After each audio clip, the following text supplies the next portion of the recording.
આજે આપણે પહોંચી ચૂક્યા છે ઉચ્છલ તાલુકામાં એક નાનકડા ગામમાં અને અહીં આપણે જોઈ શકીએ છીએ કે ખેતીવાડી ખેતી લાયક જમીનમાં ગોળના કોલા ધમધમી રહ્યા છે। ગોળ પ્રાકૃતિક હોય, ગોળ સારો હોય તો ઠીક છે, પણ અહીંયા એક એવો ગોળ બની રહ્યો છે કે જે કોઈ પણ રીતે જીએસટી નંબર નથી, એટલે ક્યાંક ને ક્યાંક સરકારી તિજોરીએ ચૂનો ચોપડાઈ રહ્યો છે। સાથે સાથે એ ખાવા લાયક છે કે કેમ, અખાદ્ય ગોળ દેખાઈ રહ્યો છે। સાથે મુખ્ય મુદ્દો એ છે કે સરકાર બાળ મજૂરી વિરોધી કાયદાઓ લાવે છે, ત્યારે આ ગોળના કોલા ઉપર એક નાનકડી દીકરી સ્કૂલ ડ્રેસમાં કામ કરતી નજરે પડી છે।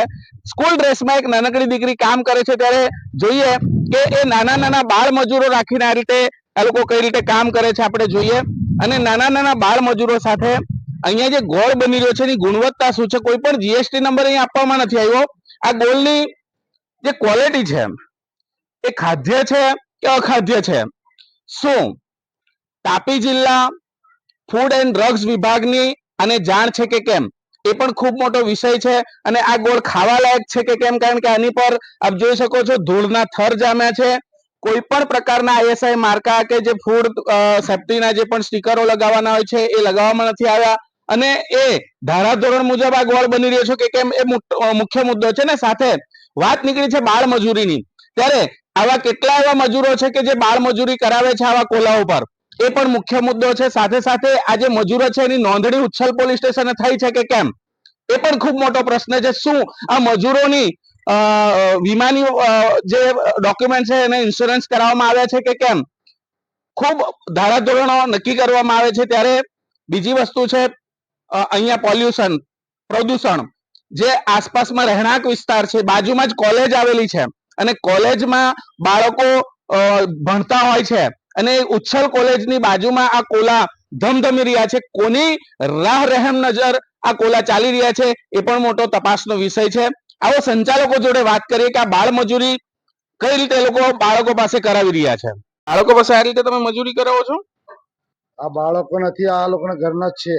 આ તો આની પર આ મજૂરી કરાવી શકાય? મજૂરી નથી, આ શું છે? તો આ એનો પોતાનો છે, એનો બાપ એને કામ કરે છે, આ જમવાનું લઈ જાય છે। આ જમવાનું લઈ જાય છે? આ મજૂર નથી, આ શું કરે છે? આ એને પોતાનું લઈ જાય છે। આ તો આ રીતે પોતાના બાળકોને કરાવી શકે? આ મજૂર નથી, કરાવી શકે ને? આ મજૂર નથી। તો આ શું છે? આ મજૂર ને જ પૂછો કોણ છે? હા, તો એ તમે એટલે તમારી જાણ છે કે નહીં? આ મજૂર નથી, તમારી પ્રીમાઇસીસમાં છે? આ મજૂર નથી, તમારા કમ્પાઉન્ડમાં છે?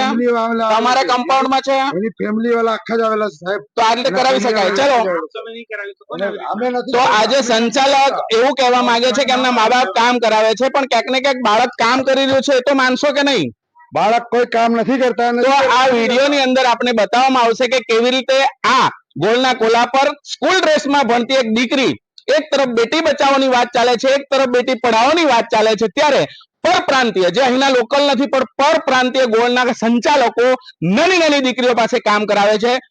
સ્ફોટક માહિતી ચોક્કસથી જોજો જીજે દેશી ન્યૂઝના માધ્યમથી। રાખને કે કેમિકલ મુક્ત ગોળના નામે અહીં આ બધું કેમિકલના અહીંયા કટ્ટા પડ્યા છે। આ રીતે હું કેમેરામેનને વિનંતી કરીશ કે આ રીતે આ કોઈ પદાર્થમાં મિક્સ કરવામાં આવે છે, શું કામ એમાં મિક્સ કરવામાં આવે છે એ તો હવે ફૂડ એન્ડ ડ્રગ્સ વિભાગ ચોક્કસથી નક્કી કરશે, પણ આ વસ્તુ પણ અહીંયા સ્થળ પર દેખાઈ રહી છે, અને આ વસ્તુ ક્યાંક ને ક્યાંક ગોળની અંદર મિક્સ કરવામાં આવે છે। તો પ્રાકૃતિક ગોળના નામે અહીં ગોળમાં પણ ક્યાંક ઘાલમેલ ચોક્કસથી થઈ રહી છે। જિલ્લામાં કેટલા એવા ગોળના કોલા છે કે જે પોતે પ્રાકૃતિક ગોળના નામે અહીંયા કચરો પીરસી રહ્યા છે। અહીંયા ફૂડ એન્ડ ડ્રગ્સ વિભાગ શું આને એક્સેપ્ટ કરે છે? શું આની આપ જોઈ શકો છો અહીંયા કોઈ પણ સ્વચ્છતા દેખાઈ નથી રહી। શું અખાદ્ય ગોળ છે કે ખાવા લાયક ગોળ છે એ તો હવે એનો તપાસનો વિષય છે। અહીંયા ફૂડ એન્ડ ડ્રગ્સ વિભાગ પણ ક્યાંક શંકાના દાયરામાં આવી રહ્યું છે। ચોક્કસથી અહીંયા હું કેમેરામેનને કહીશ કે અહીંયા પણ અહીંયા બતાવે કે અહીંયા આ પરિસ્થિતિમાં પિલાણ થાય છે। અહીં જે આપ કચરો જોઈ શકો છો, અહીંયા જે પરિસ્થિતિ છે, આ અહીંયા દુર્ગંધ મારતો અતિશય કચરો અહીંયા આપને દેખાઈ રહ્યો છે।